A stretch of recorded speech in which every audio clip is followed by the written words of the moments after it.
Bonjour à tous, c'est Blue. Aujourd'hui on se retrouve pour une critique de Relife. Alors, Relife c'est quoi?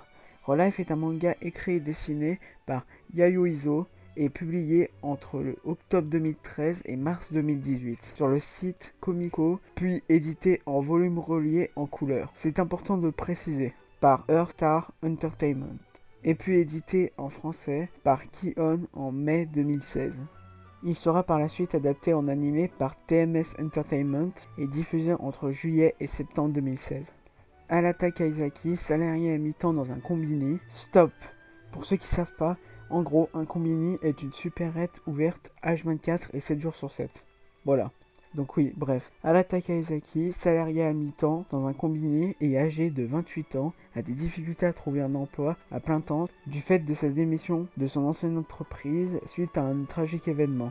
Alors que sa mère lui annonce qu'elle arrêterait de le soutenir financièrement, Kaizaki fut abordé par une mystérieuse personne se nommant Ryo Yoake, qui lui proposa de trouver un emploi stable dans l'entreprise de son choix à une condition: devenir un cobaye du projet Relife pendant un an. Ce projet consiste à rajeunir le sujet de 10 ans, en apparence du moins, grâce à une pilule et d'être envoyé au lycée en tant que simple élève. Kaizaki se fera de nombreux amis dans sa classe tels que Ryo Yoake. Et oui, Ryo est aussi dans la classe de Kaizaki. En tant qu'adulte, Ryo se charge de faire des rapports sur Kaizaki et c'est pour ça qu'il est dans sa classe, même s'il tient quelques distances avec Kaizaki du fait que ça soit un sujet de test. Il n'hésitera pas à l'épauler lorsqu'il le faudra.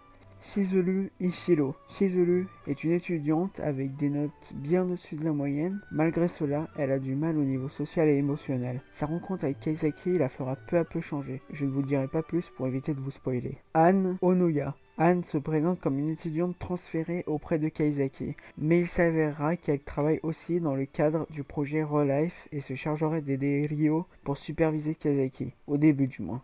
Rena Kairyu, camarade de classe de Kaizaki, elle est inscrite au club de volley du lycée. Elle est très fière et bornée, ce qui l'empêchera très souvent d'être honnête avec elle-même. Kazuomi Oga. Kazuomi, camarade et ami de Kaizaki, est le délégué de la classe, avec Shiruzu.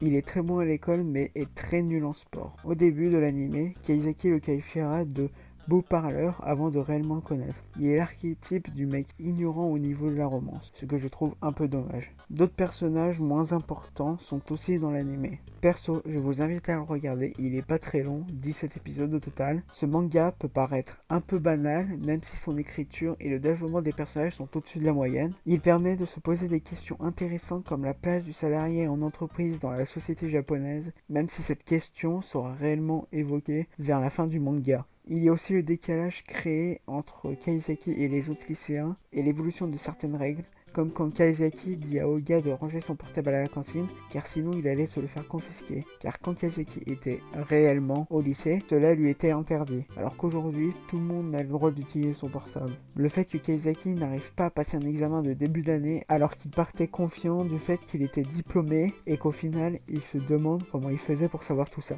L'animation est plutôt banale, mais elle fait l'affaire. L'humour est assez présent du fait de son genre, rom-com, romance et comédie, mais est assez de qualité pour vous faire rire de temps en temps. Voilà, c'est tout pour cette critique de Relife. N'hésitez pas à lâcher un like et à vous abonner si la vidéo vous a plu. Sur ce, je vous laisse.